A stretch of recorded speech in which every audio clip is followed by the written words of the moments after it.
Today I'm going to be talking about an app called Write About This. It's the app with the pencil right here at the top right of my screen. It is a storytelling app that has a lot of features that I think teachers will be really excited about with getting kids to want to write or excited about writing in the classroom. So I'm going to open it up. Again, for this video, I'm using my MacBook to mirror my iPad so that I can show you what I'm clicking on the iPad with my mouse. When you first open up, you come to the screen, and then there's a little music button if you want to turn the music off. And this is the basic dashboard here. The quickest thing to do is to press random, and the app will pick a random picture and a random question or random thought for the kids to write about. So we'll start there, and I'll press random, and you can see it pulls up this picture, and then there's this question down here at the bottom. Finish this fictional story. And the best part about this app for me as a teacher of young children is that it will read the question or the prompt to the child. So I'll press that. Finish this fictional story. The girl put on a pair of magical shoes and... So you can see that the type of questions that they ask are the higher level thinking, where they have to infer what's going to happen next, those kinds of things. And I've been really impressed with the prompts on the pictures and the pictures themselves as I've gone through this app.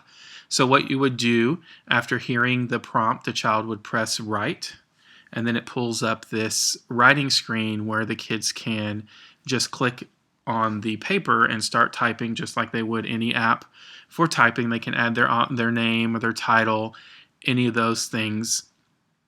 And as you can see here on the left, there's several different ways to share this.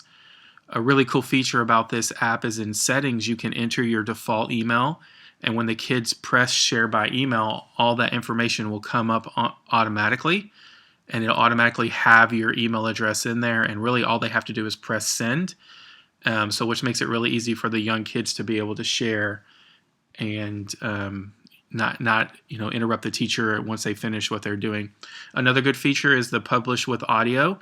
So after the child gets done, or if you have kids that are you just want them to tell the story audio in an audio version and not have to type it, they can do that by pressing publish with audio and then record.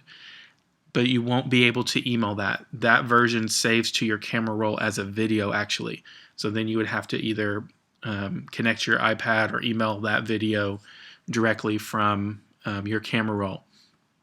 So those are kind of the basics you can see there. I'm going to go back here and show you some other features. So also it has the categories here in the middle. So when you press on the categories, you get a bunch of different, obviously, categories here, but we'll pick nature, and you can see that there are several different pictures on nature, and the kids can, decide what they want on that. There are some really good features in the settings that you can have the text prompts or the voice prompts on or off, spell check on or off, which I know is a big deal for some kids that they get frustrated when they see the red line. The ability to create your own prompt, and then the sharing by email. And then the really good feature here is the prompt levels, that you can change the prompt levels. And I went through it for some of the different pictures, and it really does increase the difficulty from the first level to the third level. So depending on what level your kids are or how much you want to challenge them, you can change that real easily in the settings. Then we'll go back here. And then the last thing, creating your own, I know is a big feature. So as a teacher, you could find your own image on the web, put it into your camera roll, and then create your own prompt even. So you can see here that you would add a photo or even take a photo in the classroom, and then you can add the text that you want to be there or record your audio if the kids can't read it. So you're able to create your own custom image and prompt for your classroom, which I know would be a big benefit for teachers. And then the last thing I wanted to show here, where you have the write about this, and this is something I'm going to do in my classroom, is you can create kind of templates by saving these. So I'll click on the elephant one, and you'll see that you can have stuff already in there for the kids to look at and kind of have like a template set up. So if you want them predicting or inferring or if you want them doing a specific thing like making a list, that you can have those things already typed out for them, and then they just have to fill in the different aspects of whatever it is that you have.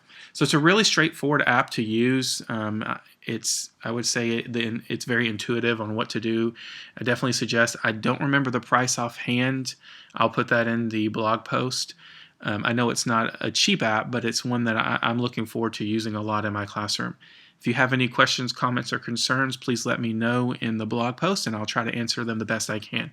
Thanks for watching.